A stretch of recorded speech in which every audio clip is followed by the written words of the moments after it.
A really good sloppy Joe recipe is a rare find. I mean, most of them are just boring. Hi, I'm Deb, and this is my kitchen.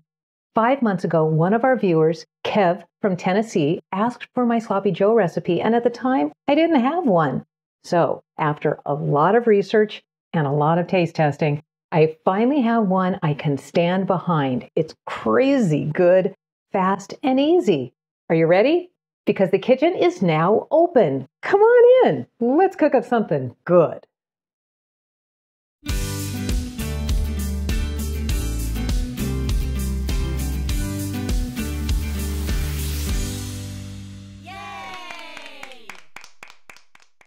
For my super sloppy joes, the ingredients I'll be using are 2 tablespoons of butter, 2.5 pounds of ground beef, and I'm using 90%, approximately 1 cup of diced onion, approximately 1 cup of diced green bell pepper, 2.5 teaspoons of crushed garlic or 5 cloves of garlic minced, 1.5 cups of ketchup, 1 cup of water, 2.5 teaspoons of beef base or 5 bouillon cubes, 2 tablespoons of light brown sugar, 2 teaspoons of chili powder, 1 teaspoon of dry mustard, half a teaspoon of red pepper flakes, 2 teaspoons of Worcestershire sauce, salt and or pepper to taste, large sesame seed burger buns, and butter for grilling those buns.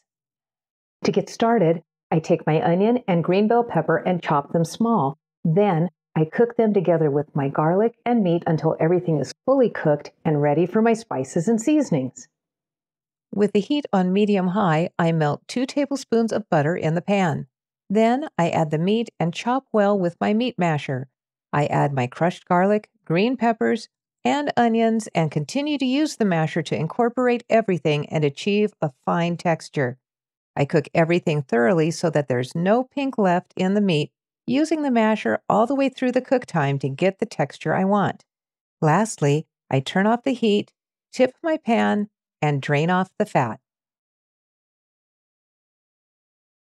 To get ready for the next step, my beef base or bouillon needs a little prep work, so it's ready when I am. I heat 1 cup of water in the microwave for about 1 minute, and then add my beef base or bouillon and stir so it can begin to dissolve. Now it's time to transform this mixture into a sweet and savory sloppy Joe filling, and that means adding a ton of flavor. At the same time, I get my sesame seed buns ready to go. I turn my heat back on medium-high and add my flavorings in no particular order. This is pretty much an ingredient dump. I add my ketchup, brown sugar, chili powder, dry mustard, pepper flakes, and Worcestershire. Finally, I give my water and beef base a good stir to make sure it's mixed and add it in last. I mix everything together thoroughly, and then I move the pan to another burner set to medium-low. After that, I add a lid and I allow the mixture to cook for 15 minutes, stirring occasionally to prevent scorching. While my filling is cooking, I lightly butter and then grill my burger buns to a golden brown using a griddle or frying pan set on medium-high. I watch them closely to make sure they don't burn. This adds a slightly crunchy texture to the buns and helps keep them from getting soggy. It's been 15 minutes and things still look a little juicy, so I'm going to remove the lid and continue cooking another 10 minutes or until it looks like this. This is perfect.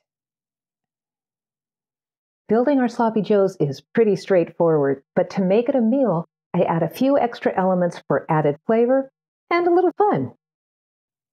Food that looks good tends to taste good. I like to use a large biscuit cutter or empty tuna or beef can with the bottom cut out to build a patty of filling so that it sits high on the bun. We love adding sharp cheddar cheese on our sloppy joes, and to round this out as a meal, I add carrot sticks and steak fries with their own dipping cups of ranch dip and ketchup. Kids will love that. Sloppy joes are a classic family favorite for a reason. They're easy to make, they taste great, kids love them, and with some added sides and dip, they're fun. They can't help but bring your family to the dinner table where family is built, because if you feed them, they will come.